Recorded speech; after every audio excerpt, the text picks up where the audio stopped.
Kelly and Kyle with Cruiser Customizing, and welcome to this brake bleeding tip of the week. Kelly, when it comes to bleeding brakes, it's a mystery to a lot of people, and it can be extremely challenging at times. Here on the table in front of us, we have the tools necessary to do the job. When it actually comes to doing the brake job, the tools necessary are pretty simple, but can get pretty complex if you go up to the high-end bleeding tools. Removing the master cylinder cover and breaking over the bleeder valve usually only facilitates the need to use an open-end wrench, a screwdriver, or even an Allen key. Before we begin, Kyle, it's important to point out that it is not recommended to mix different kinds of brake fluid.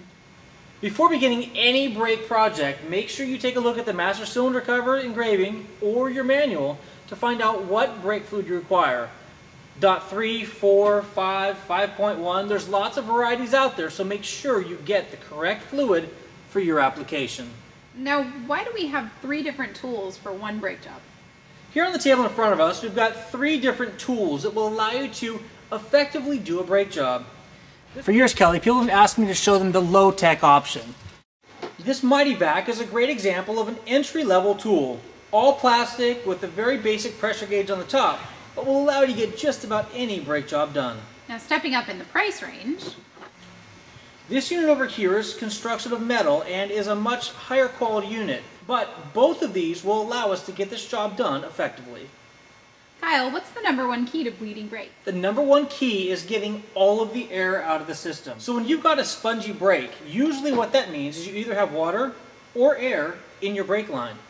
If air is in the brake line, it compresses, unlike the hydraulic fluid, which gives you that nice firm feel. All right, well, let's get this job started. In a previous episode, we emptied this master cylinder. So today, all we have to do is remove the cover. You can see this tool has an in and an out function. Today, we're going to demonstrate the in function, which allows us to pull brake fluid from the master cylinder into this reservoir. I've got my tools set up and in place. Now, I'm going to fill the master cylinder with brake fluid.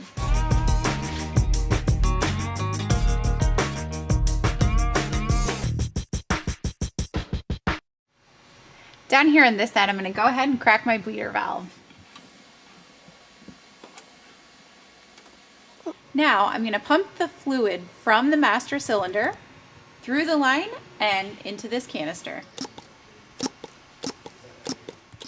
It may look like I'm not getting very far, but Kyle, will you check the fluid level for me? As you can see, I've pumped half a reservoir of fluid through the line. Perseverance is key. For years, Kelly, people have asked me to show them the low-tech option. Now the low-tech option is to start with the master cylinder completely empty. Now we've got brand new brake fluid here in the jug. We're going to go ahead and open our bleeder valve so we can get passage. We're now going to turn this upside down and force this fluid through the line up into the master cylinder. While the low-tech option is extremely inexpensive, it still takes a lot of work in order to force all of this fluid up into this reservoir. Now that we've gotten to the very end of this brake bleeding technique, what we're going to do now is we're going to go ahead and have Kelly pump the lever until she starts to feel pressure. She's then going to hold it. I'm going to open the valve and push any remaining air out of the system. Hold. And pump.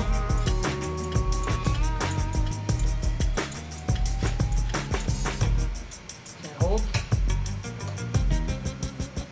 Pump. All right, Kyle, I think we've got enough pressure here.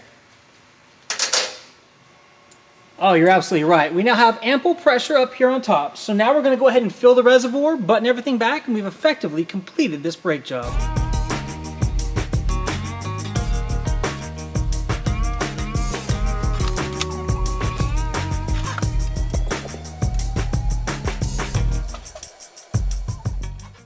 There we go. In about 45 minutes, we've gone ahead and bled the brake system on this V-star 650.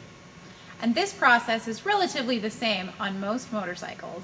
You're using the old-fashioned method. Or one of my high-tech tools. Bleeding your brakes can be done at home in your own garage. Thank you for watching this week's Cruiser Customizing Tip of the Week. Until next week, take care and ride safe.